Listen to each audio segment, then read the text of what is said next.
Bro, sometimes I say or do the craziest shit when I'm not even fucking recording, man. And that one I was actually so happy that I wasn't recording. But I just had to change the fucking layout of the camera and shit. We were at like 22 minutes. I try to cap my videos to like 20 minutes at most. If I, if it's possible. Some environments you just can't. It's not up to you, you know. But this one is very much up to me, which I like. Okay, cool. So we're going. Yeah, dude.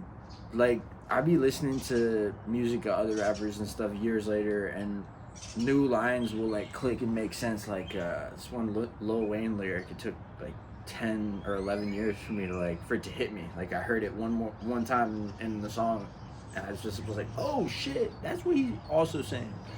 Because the cool thing about poetry is you can, if you're skilled with it, you can mean, or accidentally sometimes, you can have 30 different interpretations or more, of just how your wordplay goes. You know what I mean? And it might take 29 iterations to get to that 30th attempt. Where you're like, okay. Because in a way, I think songs are part of a cipher, right? Like, I don't think that sound...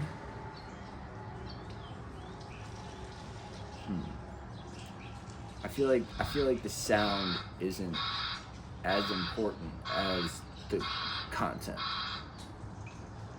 And I think a lot of people nowadays would disagree with me on that. But it's like shooting these videos here. Like, I don't have no green screen. I have a sign, but not with me. I don't have my banner up.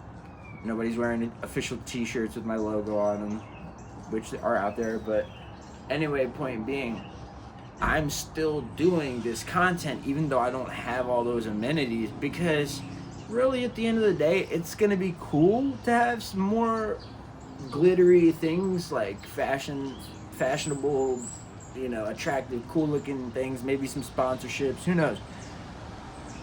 But the biggest thing that held me back in life was being scared to fail. And once I decided, wait a second, what if I might fail just as much as I might succeed? What if it's a 50-50? And if it's a 50-50 on my dreams, I'm going to keep flipping that coin. I'm going to do everything it takes to have just one more chance to try to get it on my side. You know what I'm saying? So I think that songs are a cipher if you're listening to the content, because they can all fit together. You listen to the 1990s, early 2000s R&B and hip hop. It was cornier. It was brand new. No one knew what they were doing and all that. But sadly, I think back then, kind of like today, the people who have access to better sound quality, they usually get the slot over top of the person who has the better song quality, if that makes sense. Because the song is the story, right? The saga, the episodes, how it went down, the documentation. Like Psalms in the Bible is a word for song. The translation's the same. You just spell it a little differently. Psalm with a Psalms is like a little more old school. But literally, Psalms means songs. You can ask the internet or any people, they know that. And so the song is the message. But I don't care if you're, honestly, if you're the best guitar player in the whole entire world, or the best singer in the whole entire world, or a rapper, or whatever, I'm going to take a songwriter, like a lyricist and shit, over a performer, even though they might not make as much money. What's gonna happen is they gonna make the mission complete. That's why I want them on my team, because this is a mission. I'm on a mission. A lot of people are just distracted, but I actually do want to be a multi-planetary civilization.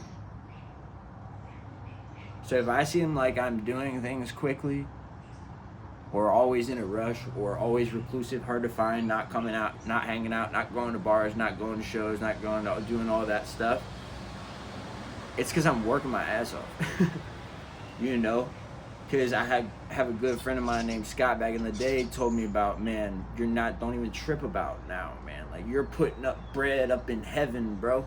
That's what he told me. He said, bro, you're buying yourself a plot of land up in heaven, and you're building that house up in heaven. Every time that you speak, every time that you act, you're contributing or taking away from your plantation in heaven. And I'm like, oh my God, that's the best way I've ever heard it. You know what I mean? So I'm not going to sacrifice my bread up in heaven for some bread on the earth. Not going to happen. You will going to see me thug it out. And here's what I don't like. I don't like it when people want to see how long I can thug it out. That shit's annoying as fuck. I already proved myself plenty of times over, and I did it times that you ain't get to witness. That's key. That means your perspective is not the only perspective. There's 7 billion versions of the truth right now. And they're all correct.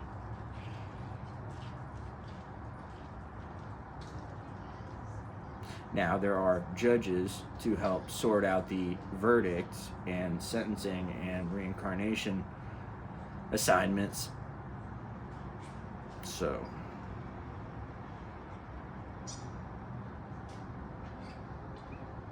I can hear you.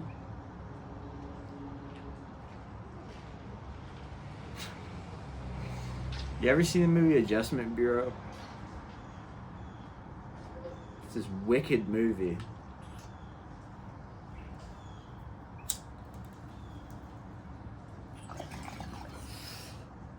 It's a wicked movie where, like, Mark Wahlberg, I think it's him, or it's fucking Jason Bourne. Goddamn, what's his name? Anyway.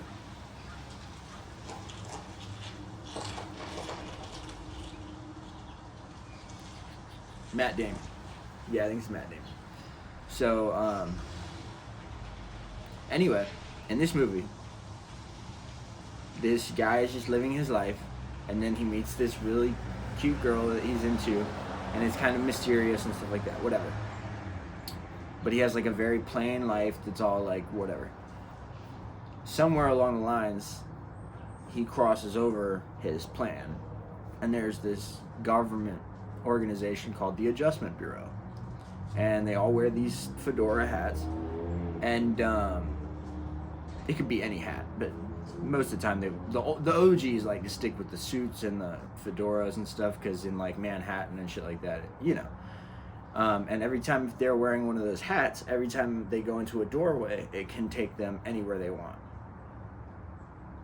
So the Adjustment Bureau has to get involved in Matt Damon's life because he has strayed off the course because he met this cute girl on the bus, which he wasn't supposed to pursue.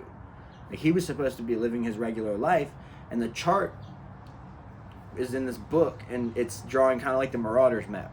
So you open up like the Marauders map, and it shows the person's life path and their past life paths and where their life path can go, is supposed to go, is planned to be going, so that everything works properly. And here's where he is right now. So he's deviated. So once he deviates, they start to try to, let's say, encourage, resuming the original course. So rerouting. So they try to encourage the rerouting. And, yeah, this is good. We're doing great. This is way better than teleprompter, by the way. This is perfect. But, yeah, so they try to, I guess, kind of deviate him back, if you think about it. I mean, he's deviated, but now they're trying to re-deviate him, but in a route that leads to his original plan. So they're trying to reroute him to the plan that they want him to be on. And at some point, I forget how, but he runs into them. Like, he catches them. And is like, what the fuck is going on? Or they kidnap him or some shit like that. Something fucking crazy happens in the movie. You gotta watch the fucking movie. But, so they pull up on him and they tell him, like, bro, we are the Adjustment Bureau. We wear these hats that have this power, and you are not supposed to see that girl ever again. This is the path you're supposed to be on. Do not deviate. And then they let him out. And so he leaves the parking garage or wherever the fuck they had him. And so he runs out of the parking garage. He's like, what the fuck? And of course, what do you fucking think he's gonna do? Like, he's gonna fucking, spoiler alert, like, he's gonna fucking pursue the girl, you know? And, but it's a really good movie, and I believe that such a thing exists. We just have a different name for it. And that name is not relevant because that name is only part of a small circle of foreign and, you know, domestic intelligence organizations are really just a part of the conglomerate known as the New World Order. So it really doesn't matter if it's intelligence that's had by British intelligence, MI6. It doesn't matter if it is like terrorist organizations. It doesn't matter if it is Mossad. It does not matter if, you know what I mean? It doesn't matter if it's CIA. It doesn't matter if it's what the fuck ever. At the end of the day, if it's important enough, it's going to come to the attention of the New World Order, and they're going to be like, all right, we need to deal with this. Or they're going to be like, nah, let it run its course. You know? So a lot of my life was rerouted for years, and I don't want their plan of my life to be my life. You know what I mean? We're all going to get to the same point. We have goals that are the same. Yeah, I want to run for governor. Yeah, I want to run for president. Yeah, I want to try to go to Mars. That's what I want to do. That's boom, boom, boom. 1, 2, 3. That's what I'm trying to do. I don't care if I get no Grammy. I ain't in here to get on no BET award show. I ain't here to shake hands with Busta Rhymes. I really couldn't give less of a fuck. I love all that shit, and if I get it, great, but that ain't why I make what I make. I make what I make because one day I want to run for governor, then I want to run for president, then I want to try to go to Mars. And you know what? I might never get elected governor. Okay. And I might never get elected president. Okay. And we might never get to Mars. But I swear to God, while I'm on this motherfucking rock called Earth, I'm going to try my damn ass off to do so.